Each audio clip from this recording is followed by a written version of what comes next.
Assim diz a palavra de Deus, escute com fé.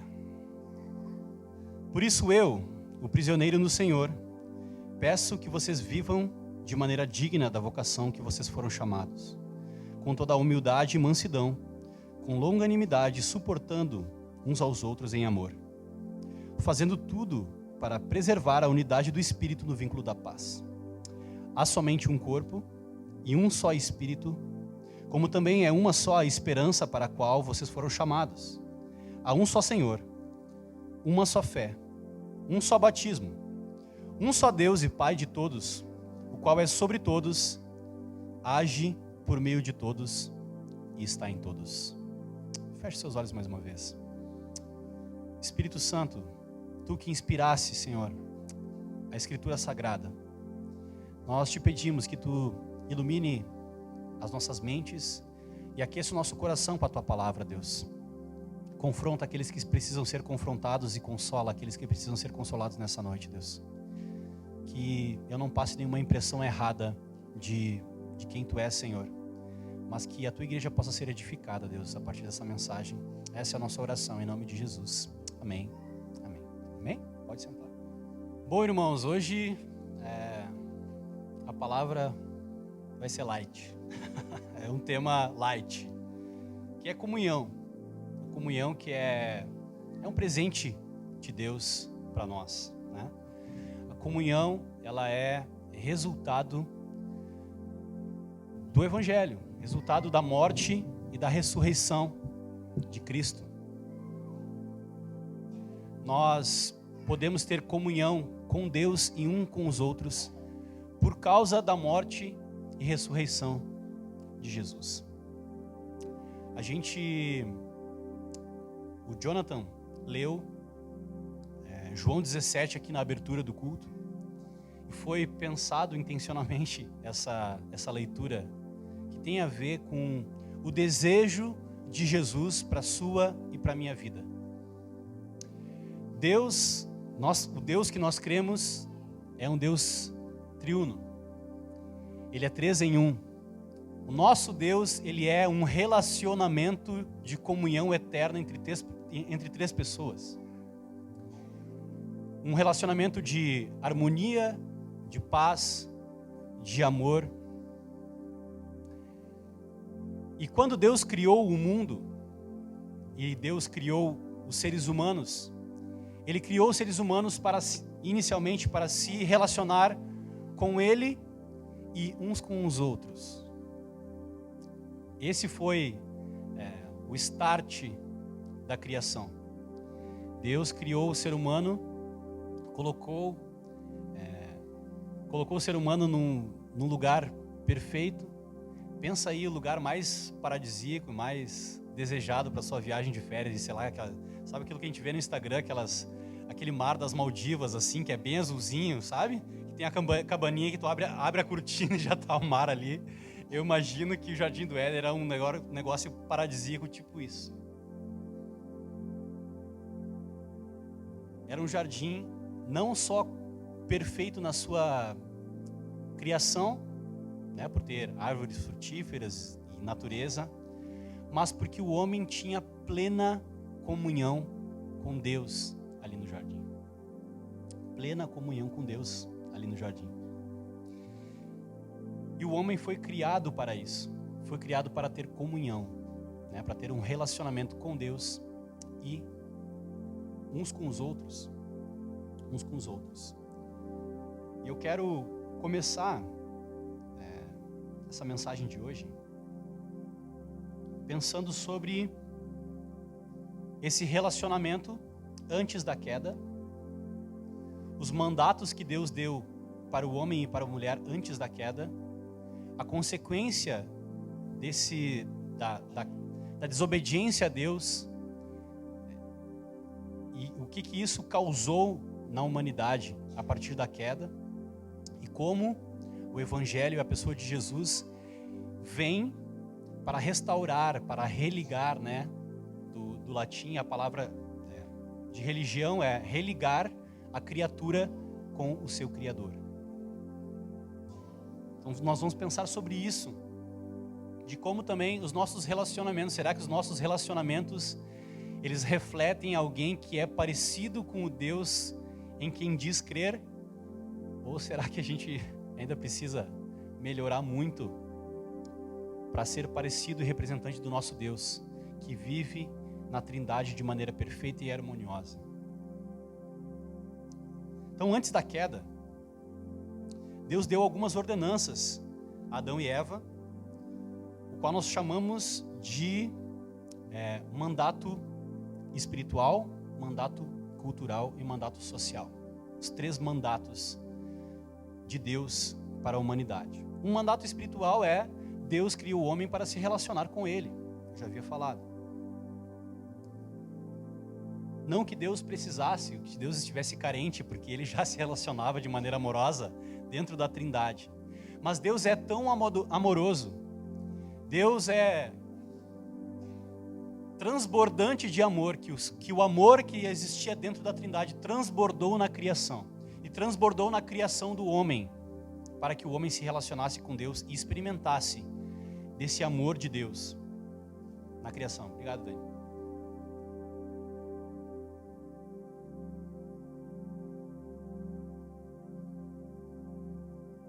Esses mandatos acontecem lá em Gênesis capítulo 1. Capítulo 1, 26. Façamos, então a Trindade está dizendo, né?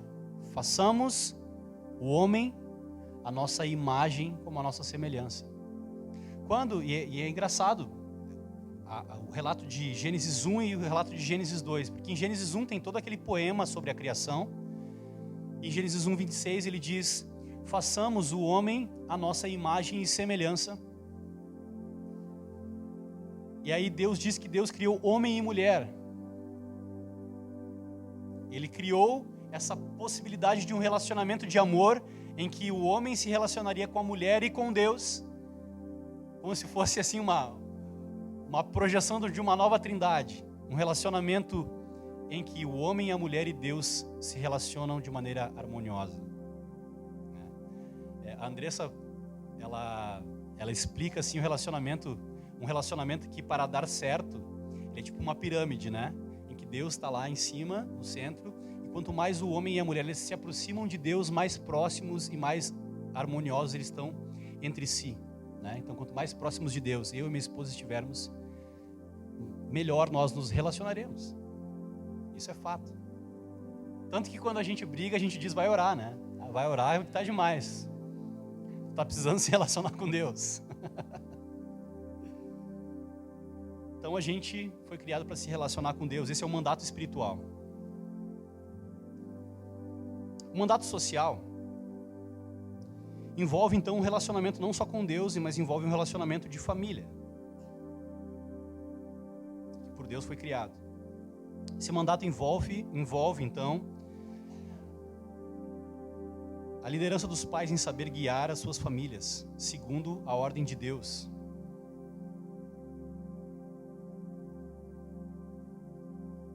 O Van Gruninger, ele vai dizer que esse mandato pactual fala das relações sociais. Esse mandato está firmado então, fundamentado em Gênesis capítulo 2, de 21 a 24. Então o Senhor Deus fez cair pesado sono sobre o homem, e esse adormeceu, tomou uma das suas costelas e fechou o lugar com carne. E a costela que o Senhor Deus tomara ao homem, formou-a numa mulher, e a trouxe. E disse o homem, essa é a primeira vez que o homem fala na Bíblia, inclusive, sabia? Sabia que a primeira vez que o homem fala na Bíblia é um poema de amor? Olha que bonitinho. Primeira vez que o homem que é registrado que o homem abre a boca, ele diz assim, ó. Eu não sou um cara nada romântico, mas é só para... Esta afinal é osso dos meus ossos, é carne da minha carne. Chamar-se-á varoa, porquanto do varão foi tomada. Por isso, deixa o homem pai e mãe, e se une à sua mulher, tornando-se os dois uma só carne. O que ele está querendo dizer aqui com se tornar uma só carne?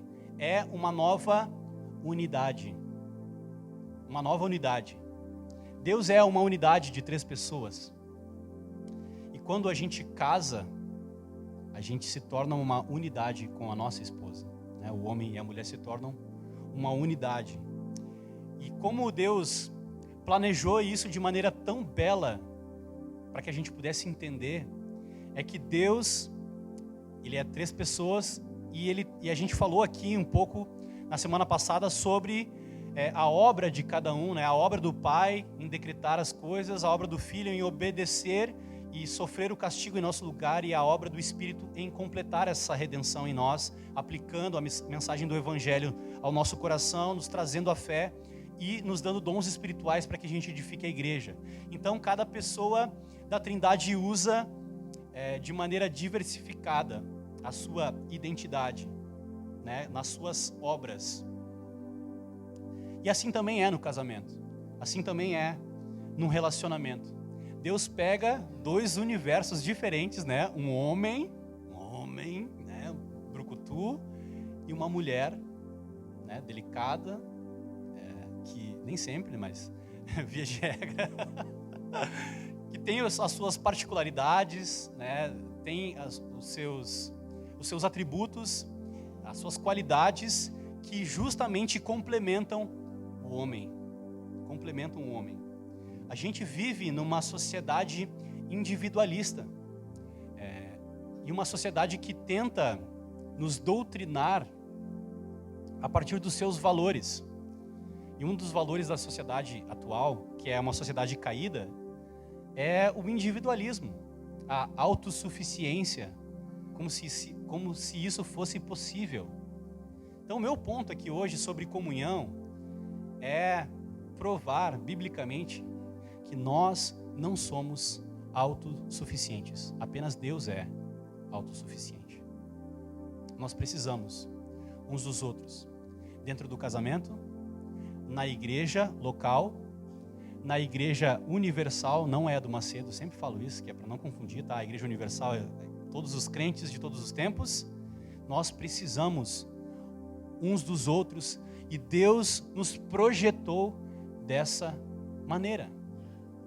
Então é ok eu dizer que eu preciso de vocês, meus irmãos, e que vocês precisam de mim, e que nós precisamos de Deus, e que nós precisamos da igreja de Jesus. É ok. É o que se espera que um crente pense a respeito de si mesmo. É uma visão alinhada com a palavra de Deus.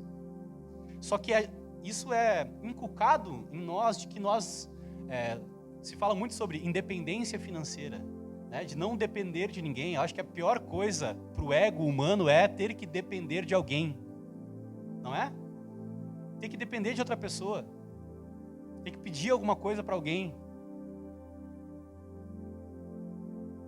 É horrível para o ego humano, horrível. Mas Deus nos criou para sermos interdependentes. É ok nós dependermos uns dos outros. É o que se espera quando nós temos uma visão alinhada de nós mesmos a partir da revelação de Deus.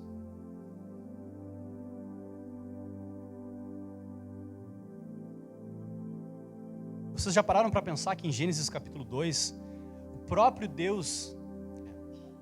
Gênesis capítulo 1, 26, Deus diz: façamos o homem à nossa imagem e semelhança.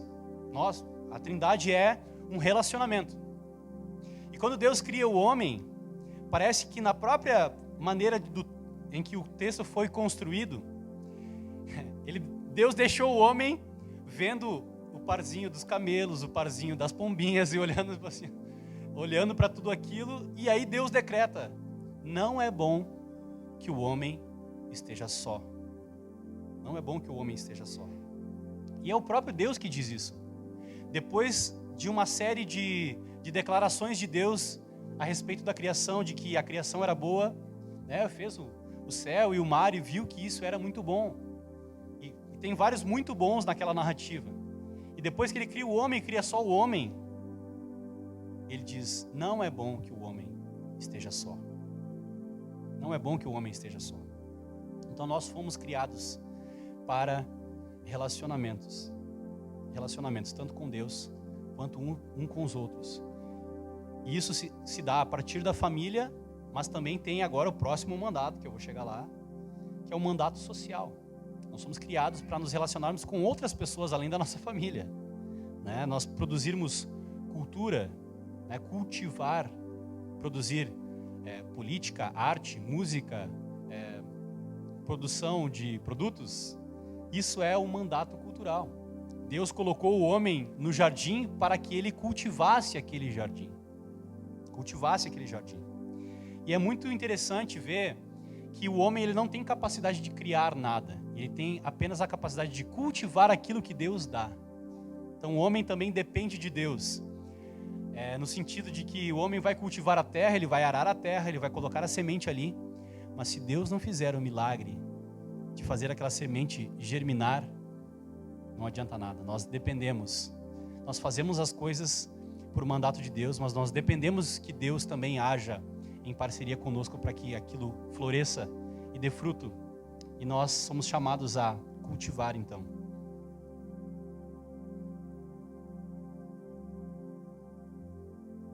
Só que aí aconteceu, né, um probleminha, que vocês sabem como é que aconteceu depois. Estava tudo muito bonito, tudo muito lindo, né? Adão e Eva, né, depois dessa declaração de amor, Adão e Eva estavam andando pelo jardim. E aí o homem falhou no seu mandato de liderança do lar, né? O homem não cuidou da sua esposa como deveria.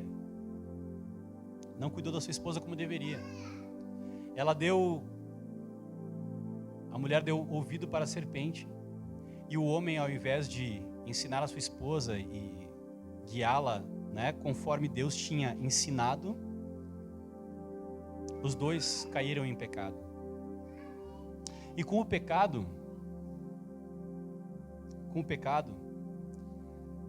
todos os nossos relacionamentos foram distorcidos. A consequência do pecado original é a destruição do nosso relacionamento com Deus, a nossa alienação para com Deus. A gente não tem mais acesso a Deus por causa do pecado. Esse é o grande problema da humanidade até hoje. E também nós desenvolvemos um problema entre nós, né, homens e mulheres. Há uma animosidade natural entre os homens e as mulheres. E que doido isso, né? A gente foi criado para amar um ao outro e cuidar um do outro num relacionamento afetivo, mas tem um ranço, né? O ranço do pecado. Vocês já ouviram essa? O ranço do pecado, o ranço que fica do pecado entre um relacionamento em um homem e uma mulher. A gente tem a capacidade de amar a nossa esposa, amar o nosso marido, e mesmo assim, em vários momentos, desprezar, ofender e ferir. Por que isso? Por causa do pecado. Por causa do pecado.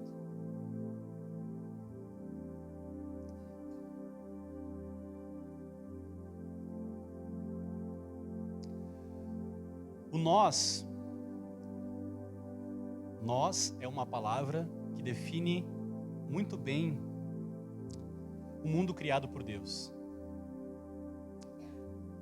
A chance de sobrevivência no mundo é muito maior no coletivo. A pessoa tem muito menor chance de sobreviver sozinha do que em grupo. Mas o pecado é um grito do eu. É o eu em detrimento do nós. Isso é o pecado. O pecado é uma infecção que está arraigada na nossa natureza humana e mantém nosso ego sob controle. Na verdade, o pecado é o nosso próprio eu. Todos os pecados que cometemos são declarações do ego contra Deus e contra o próximo. E como é que a gente pode aferir isso? Como é que a gente pode mensurar que é isso mesmo?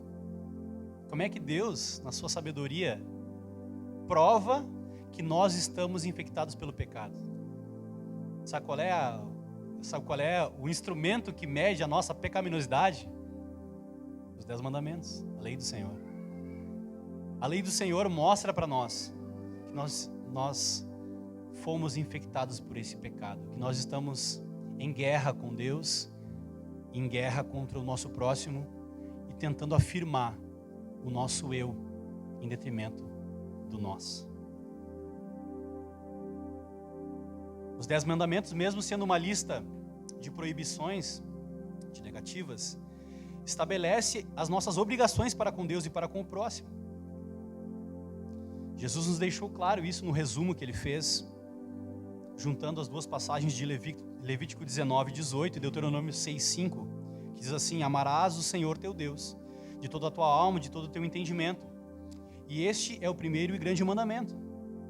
O segundo mandamento é semelhante a este: ama o teu próximo como a ti mesmo. Desses dois mandamentos dependem toda a lei e os profetas. Então, o que é pecado? Vocês já pararam para pensar assim que geralmente os caras da teologia reformada falam bastante sobre pecado, né? Eu sei que eu falo bastante sobre pecado, mas é que o problema da humanidade é esse. É tudo sobre essa praga que nos assola, que está grudada na gente. E de como Cristo resolve isso, o problema do nosso pecado. Então, nas palavras de Jesus, sintetizando o pensamento de Jesus aqui, pecado é nos colocarmos em primeiro lugar. Se Deus espera de nós que nós amemos a Deus acima de todas as coisas, e esse é o primeiro mandamento, que nós amemos o nosso próximo, pecado é nos colocarmos em primeiro lugar. A ordem deveria ser primeiro Deus, depois o meu próximo e depois eu. Pecado é a inversão dessa ordem. Nós somos como um homem que chamou a sua autobiografia de Dear Me, querido eu. Eu lembrei até vocês já viram aquele vídeo, aquele meme do Snoop Dogg, que ele está fazendo um agradecimento, que ele fala assim: eu queria agradecer a mim mesmo por ter acreditado em mim mesmo. A gente é tipo uma criança que na festa de aniversário, que na hora que vai servir o sorvete, ela fala: primeiro eu, primeiro eu, primeiro eu. E aí a gente vira adulto e a gente é ensinado que a gente não pode agir assim. Mas dentro do nosso coração, nós continuamos pensando assim.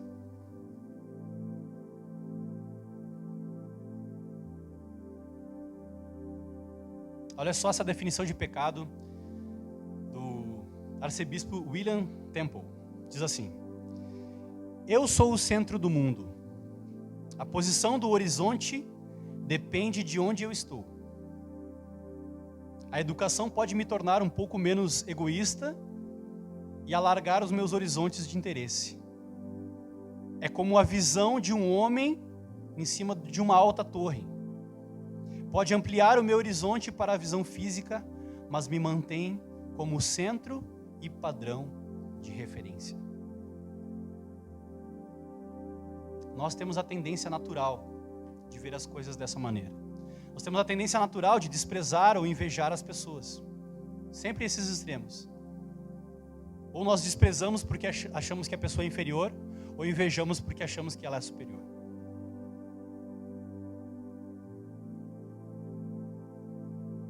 Raramente temos um conceito moderado de nós mesmos.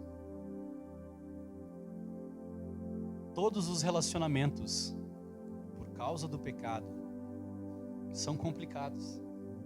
A relação de pais e filhos, a relação entre marido e mulher, a relação entre patrão e empregado. Eu tenho certeza que centenas de divórcios poderiam ser evitados se as pessoas fossem humildes o suficiente para se responsabilizarem pelos seus erros e não atribuí-los somente ao cônjuge. Sempre que um pastor aconselha um casal em crise, se ouve as duas partes da história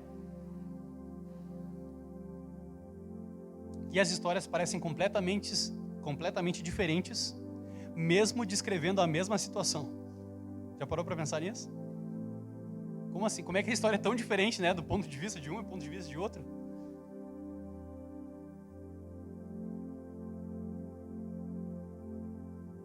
Nós não temos dificuldade de condenar os relacionamentos atuais. Mas a minha intenção é mostrar como o pecado humano, o egoísmo, são a causa de todos os nossos problemas. Nosso egoísmo nos faz entrar em conflito com outras pessoas. Se nós substituíssemos o nosso egoísmo por um espírito altruísta, que é o que a Bíblia chama de amor,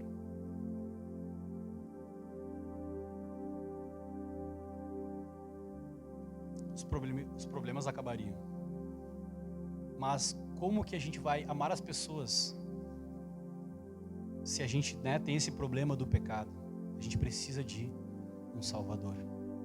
Um Salvador que nos mostre como é amar. Que nos mostre como é colocar o outro em primeiro lugar.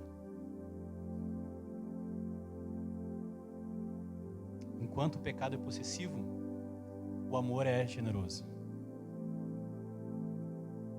O pecado se mostra no desejo de ter, o amor está sempre pronto a dar.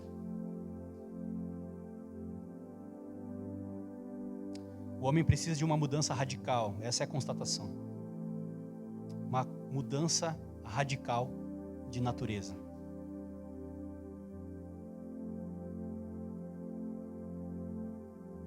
Teve um teólogo que falou que essa mudança radical de natureza é trocar o eu pelo não eu.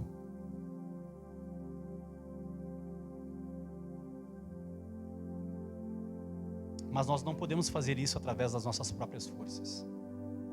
Nós precisamos de um Salvador. Irmãos, essa é a mensagem do Evangelho. O Evangelho, a gente precisa ter claro na nossa mente por que Cristo veio e morreu e ressuscitou. A gente precisa ter a resposta dessa pergunta clara na nossa mente. Porque senão, a gente perde de vista a mensagem central da Bíblia. Essa é a mensagem central da Bíblia.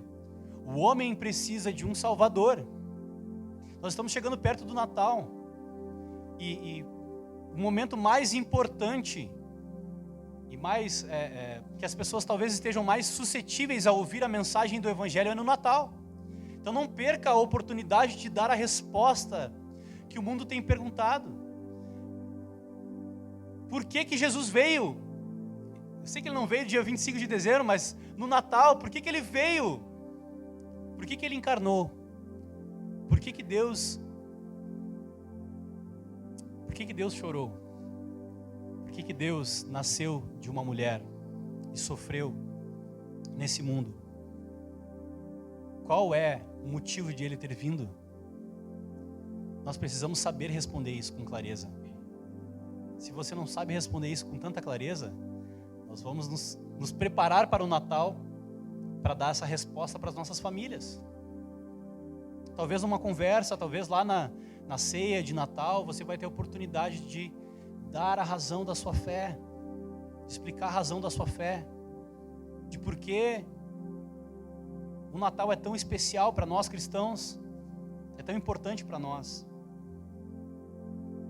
Nós precisamos de um Salvador, e esse Salvador é Jesus. Jesus veio para resolver o problema do pecado.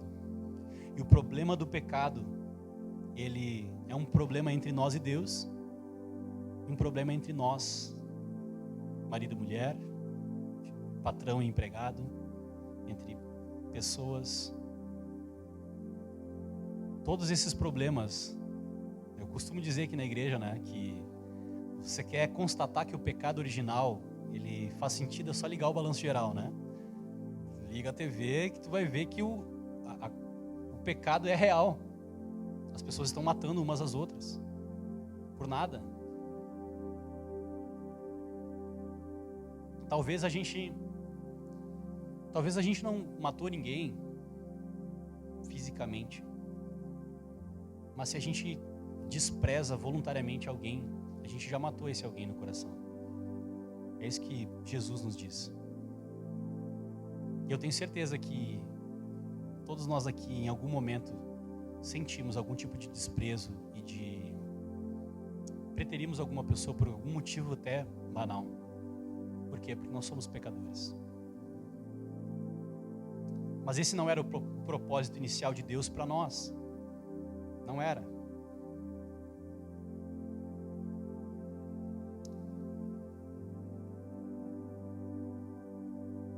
Então Cristo vem. Então a razão de Cristo ter vindo é: Cristo veio para resolver o problema do pecado. Ele é o único capaz de resolver esse problema. Ele veio nos mostrar o que é o amor. Ele veio nos mostrar como nós devemos nos relacionar, né, uns com os outros.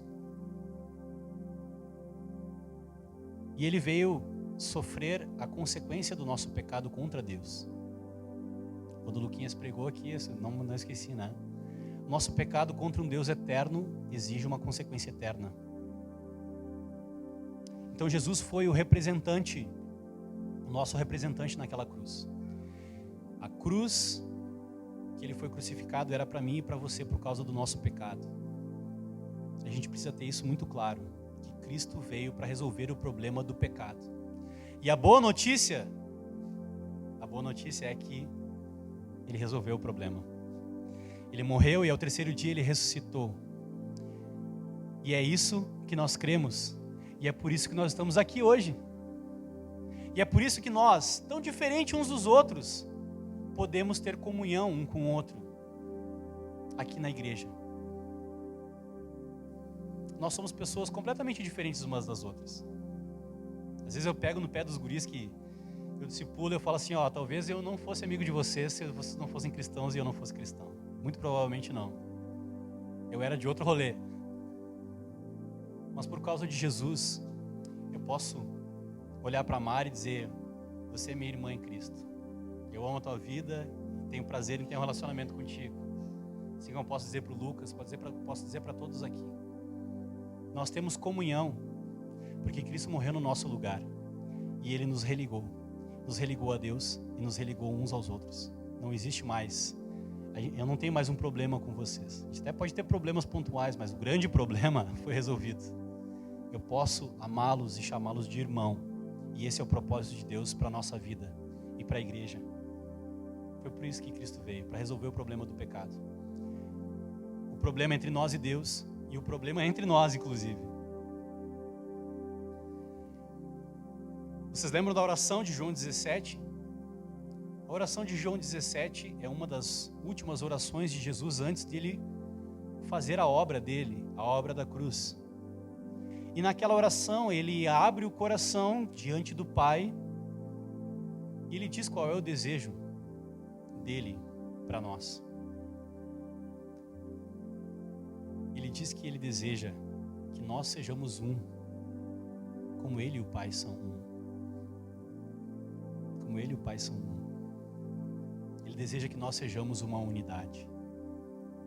Uma unidade. E aí eu digo para vocês, nós como igreja, o mundo espera de nós, anseia por ver em nós a mesma unidade que existe em Deus. Que existe em Deus. Porque nós fomos criados para isso. E Cristo morreu no nosso lugar para isso. Então, quando Paulo, agora eu cheguei finalmente em Efésios capítulo 4, que foi o texto que eu li inicialmente. Paulo escreve essa carta porque estava dando treta entre pessoas da igreja, óbvio, né? Todas as cartas de Paulo é para resolver treta, não sei se você sabia, mas as tretas da igreja, Paulo resolveu com as cartas.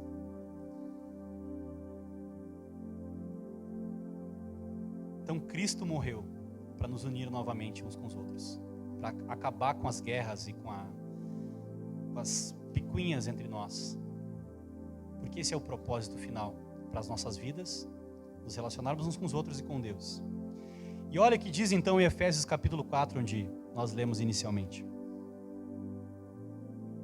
Só para contextualizar, Paulo estava preso, então ele estava separado da comunhão, de muitos irmãos, ele não podia estar presente nas igrejas, por isso que ele escreveu cartas. Efésios é uma das cartas que ele escreveu quando estava na prisão romana. E olha o desejo e os conselhos que ele dá para os irmãos. Por isso eu, o prisioneiro no Senhor, está falando a respeito da condição dele, o prisioneiro no Senhor. Ele é prisioneiro, ele está separado da comunhão dos irmãos por causa da pregação do Evangelho. Peço a vocês que vocês vivam de maneira digna da vocação da vocação a que foram chamados. Nós fomos chamados do império das trevas para o reino da maravilhosa luz de Deus. E a maneira de viver no reino da maravilhosa luz de Deus é em unidade, como Deus é unido. Hoje a gente tem um monte de gente da Conde aqui, não estou falando isso para puxar o saco deles, tá? Mas é legal essa unidade da igreja, porque a gente é interdependente, a gente é da mesma igreja. A gente é da igreja de Jesus que ele comprou com o seu próprio sangue. E a gente tem outros irmãos em outros lugares que professam a mesma fé, né? Eu recebi a Joyce, ela está lá, eu vou constranger todo mundo hoje. Eu recebi a Joyce lá na minha casa, e ela é muito amiga de um amigo meu. E ela veio aqui na igreja por indicação desse amigo. Daí eu falei para ela, se tu é amiga do Mateus, se tu frequenta a casa dele, tu tem carta branca para frequentar a minha casa e para ser minha amiga também. Porque eu conheço o Mateus, ele é meu irmão em Cristo. Se ele confia em ti, então porque tu é digna de confiança. E a gente se sente à vontade. Eu não sei se vocês já tiveram a oportunidade de ir numa igreja, em outro lugar, viajar e ir numa igreja, e ter essa intimidade e essa comunhão com outros irmãos que você nunca viu. Então essa é a vocação a qual nós fomos chamados. A gente precisa de viver de maneira digna dessa vocação. Com longanimidade, daí o que a gente vai precisar, né? A gente vai precisar então, para viver essa vocação, a gente vai precisar de longanimidade, mansidão, suportando uns aos outros em amor, fazendo tudo para preservar a unidade do Espírito no vínculo da paz. Olha que interessante isso. É o Espírito que promove essa unidade.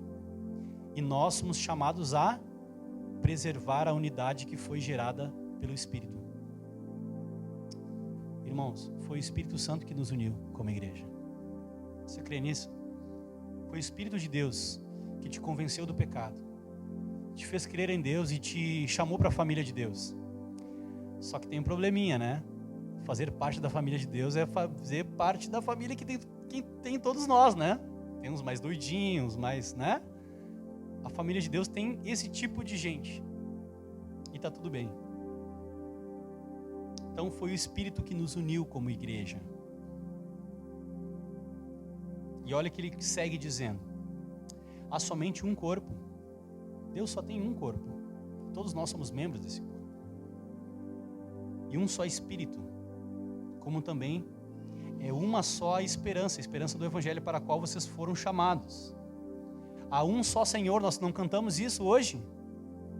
Há um só Senhor, todos nós somos submissos a esse Senhor, que é o Senhor da igreja, o nosso Senhor Jesus, o cabeça da igreja. Há uma só fé, um só batismo, um só Deus e Pai de todos, o qual é sobre todos, age por meio de todos e está em todos. Na semana passada nós falamos sobre os dons espirituais, de que Deus dá dons e enriquece a igreja com dons em todas as pessoas. Todos os dons espirituais não estão concentrados numa pessoa só, mas Ele dá dons à igreja, a diversas pessoas. Nessa unidade, na diversidade, como a Trindade é a igreja de Jesus. Então nós somos chamados a espelhar esse tipo de relacionamento, de amor, de paz, de unidade. Não é fácil, né? A gente está falando aqui, é tão bonito, né? Falar conceitualmente assim, né? Teoricamente. É tão bonito falar teoricamente como a gente deveria ser. Mas que Deus nos dê graça para que a gente seja assim. a gente seja assim. Então, o que Deus espera de nós? O valor que eu falei hoje é que nós estamos unidos em comunhão e em missão. Nós não estamos sozinhos, nós dependemos uns dos outros. A nossa igreja, a igreja Casulo, não é a única igreja certa, não é a única igreja de Jesus. Nós temos muitos irmãos espalhados por aí. E a gente é chamado a viver essa unidade. A gente é chamado a viver essa unidade no casamento, na família, e espelhar esse tipo de comunhão. Vocês lembram? Aí nós vamos participar da ceia daqui a pouco. E a ceia é esse memorial e essa lembrança que nós temos de que nós temos comunhão com Deus e também temos comunhão uns com os outros. Vocês lembram que Jesus falou: aquele que não comer da minha carne, do meu sangue, não tem parte comigo? Ou seja, não tem comunhão comigo? Quando nós comemos do pão, bebemos do vinho ou do suco de uva, nós lembramos que nós temos comunhão com Deus e temos comunhão uns com os outros, e que isso só é possível por causa da morte e do sacrifício de Jesus. Por causa da morte e do sacrifício de Jesus. Isso parece chover no molhado, né? Mas a gente tem que chover no molhado. A gente tem que lembrar todos os dias da morte e do sacrifício de Jesus. A gente tem que lembrar qual é a vocação para a qual nós fomos chamados, de como nós devemos viver o evangelho que nós dizemos crer. Então, hoje, aqui na ceia, inclusive, Santa Ceia é o ceia do Senhor, como as pessoas falam geralmente, é muito do português isso, né? No inglês é comunhão, né? Vamos participar da comunhão. Então nós vamos participar da comunhão hoje. Nós vamos lembrar que nós temos comunhão com Deus e nós temos comunhão uns com os outros. Então eu já vou dar um aviso antes, quando nós distribuirmos os elementos da ceia, a gente vai dar 5 minutos para você orar com alguém, para ter um tempo de comunhão. Você falar como é que foi a sua semana, de você orar com alguém e ter esse tempo para ter uma comunhão verdadeira, não só através desse simbolismo e de um ato religioso, mas de você experimentar da verdadeira comunhão com Deus e com os irmãos. Amém? Vamos fechar os nossos olhos? Senhor, obrigado pela tua morte e pelo teu sacrifício, Senhor. Obrigado porque nós temos, a partir da tua morte e do teu sacrifício, nós temos comunhão novamente contigo e uns com os outros, Pai. Nos ajuda, Senhor, a preservarmos a unidade que foi gerada pelo teu Espírito Santo. Obrigado pela vida de cada irmão aqui, Senhor. Que eu e os meus irmãos não tenhamos vergonha de reconhecer que nós precisamos uns dos outros. Nós precisamos uns dos outros, Senhor. Nós precisamos profundamente de Ti, Senhor. Consola o nosso coração nessa noite. Nos lembra, Senhor, que Tu nos agraciou, Senhor, que Tu te faz presente na nossa vida, através da vida dos nossos irmãos. Nos dá profunda comunhão contigo, Pai, através do Teu sangue. E nos dá também, Senhor, experimentar de profunda comunhão com os nossos irmãos, através do Teu Espírito. No nome de Jesus que nós oramos. Amém, amém, amém. Amém?